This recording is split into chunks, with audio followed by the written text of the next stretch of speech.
নমস্কার বন্ধুরা, পিনাকির কিচেনে আপনাদের সবাইকে অনেক অনেক স্বাগত জানাই। আজ আমি লঙ্কার আচারের একটা সহজ সাধারণ রেসিপি আপনাদের সাথে শেয়ার করতে চলেছি। অল্প কিছু উপকরণ দিয়ে একদম সহজভাবে আচারটা তৈরি করে দেখানোর চেষ্টা করব, যাতে আপনারা খুব সহজেই আচারটা বাড়িতেই বানিয়ে অনেক দিন ধরে রেখে খেতে পারেন। আশা করছি আজকের লঙ্কার আচারের রেসিপি আপনাদের কাছে খুবই ভালো লাগবে। তো চলুন আর দেরি না করে রেসিপিটা দেখতে থাকুন।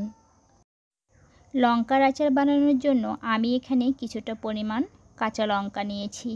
এই যে দেখছেন লঙ্কাগুলো, কিছু কিছু লঙ্কা সবুজ, আবার কিছু লঙ্কা কিন্তু কালো। এই লঙ্কাগুলো অন্যান্য লঙ্কার তুলনায় ঝালের পরিমাণটা কিন্তু অনেক বেশি। এই লঙ্কাগুলো দিয়েই আজ আমি আচারটা বানিয়ে দেখাবো।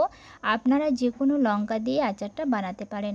প্রথমে লঙ্কার ডাঁটি, যেটাকে আমরা বোটা বলে থাকি, সেটা ফেলে দিতে হবে।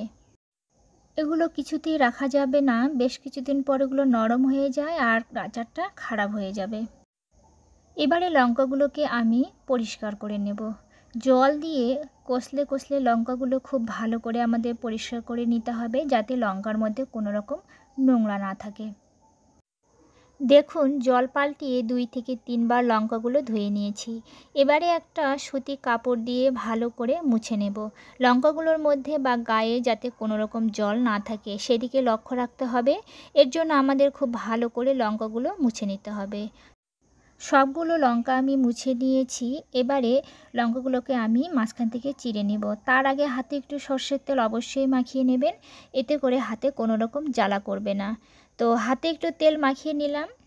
তেল মাখা হয়ে গেলে এবারে একটা ছুরির সাহায্যে খুব সাবধানে লঙ্কাগুলো আমি চিড়ে নিচ্ছি। আপনারা গোটা লঙ্কা দিয়েও আচারটা বানাতে পারেন, তবে চিড়ে নিলে মশলাটা খুব ভালোভাবে ঢুকে যাবে আর আচারটাও খেতে ভালো লাগবে। তো সবগুলো লঙ্কা কিন্তু আমি চিড়ে নিয়েছি। দেখুন, আচার বানানোর আগে প্রথমে আমাদের আচারের মশলাটা বানাতে হবে। মশলা বানানোর জন্য প্রথমে শুকনো লঙ্কাগুলো হালকা ভেজে নেব। কিছুটা সময় নাড়াচাড়া করে বাকি মশলাগুলো ভেজে নেব।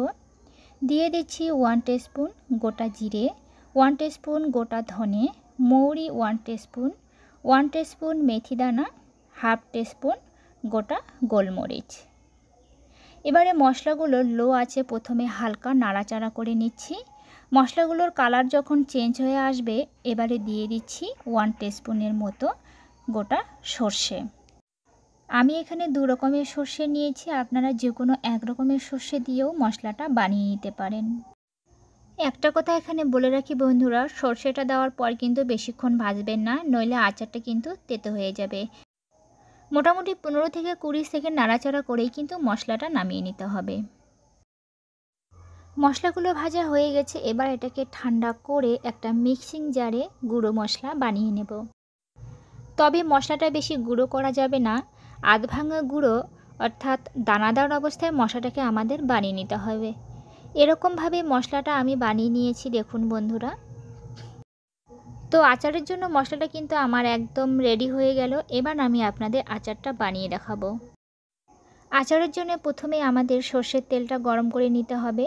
দিয়ে দিচ্ছি পরিমাণ মতো সর্ষের তেল। যে কোনো আচারের জন্য অবশ্যই সর্ষের তেলই ব্যবহার করবেন। তেলটা খুব ভালো করে গরম করে নিতে হবে। বুঝতেই পারছেন বন্ধুরা, তেলটা খুব ভালোভাবে কিন্তু গরম হয়ে গেছে। এবারে গ্যাসের আঁচটাকে বন্ধ করে তেলটাকে ঠান্ডা করতে দেব মোটামুটি 10 মিনিটের জন্য। 10 মিনিট পর তেলটা ঠান্ডা হয়ে গেছে। খুব ঠান্ডা কিন্তু নয়, আঙুল ডোবানো যাবে এরকম অবস্থায় তেলটা আমাদের রাখতে হবে। এবারে এর থেকে অধিকটা তেল আমি যে পাত্রে আচারটা বানাবো সেই পাত্রে নিয়ে নিচ্ছি, আর বাকি তেলটা সাইডে রেখে দিচ্ছি। দিয়ে দিচ্ছি স্বাদ অনুযায়ী লবণ, পরিমাণ মতো হলুদ গুঁড়ো।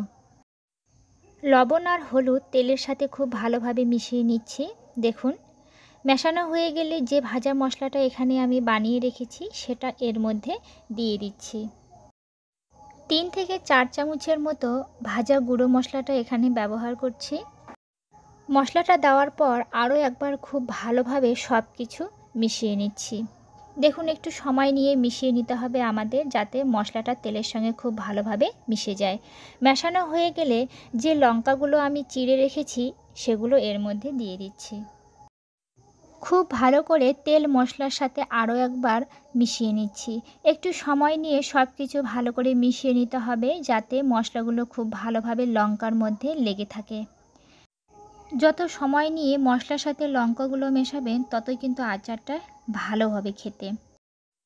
মেশানো হয়ে গেলে আচারটা ভালো রাখার জন্য বা অনেক দিন ধরে সংরক্ষণ করে রাখার জন্য আমি এখানে লেবুর রস ব্যবহার করছি।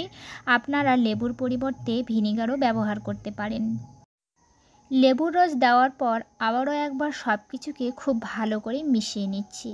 দেখুন বন্ধুরা, আচারটা কিন্তু একদম রেডি হয়ে গেল। আচারটা রাখার জন্য আমি এরকম একটা কাচের জার নিচ্ছি। জারটাকে খুব ভালো করে ধুয়ে পরিষ্কার করে রোদে শুকিয়ে নিয়েছি। আপনারা যে কোনো সময় যে কোনো লঙ্কা দিয়ে কিন্তু আচারটা বানিয়ে খেতে পারেন। আচারটা আমি জারের মধ্যে ভরে নিচ্ছি। আচারটা কিন্তু এই অবস্থায় খাওয়া যাবে না, মোটামুটি 8 থেকে 10 দিন আচারটাকে রেখে দিয়ে আপনারা খেতে পারবেন।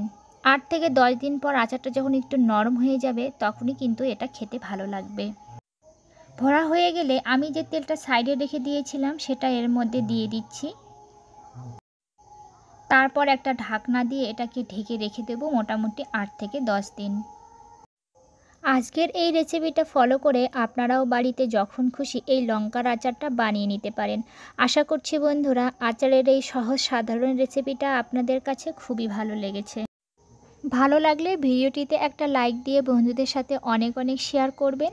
চ্যানেলে নতুন হয়ে থাকলে প্লিজ আমার চ্যানেলটি সাবস্ক্রাইব করবার অনুরোধ করছি। আজ তাহলে এ পর্যন্তই। আবারও হাজির হব অন্য কোনো দিন নতুন কোনো রেসিপি নিয়ে।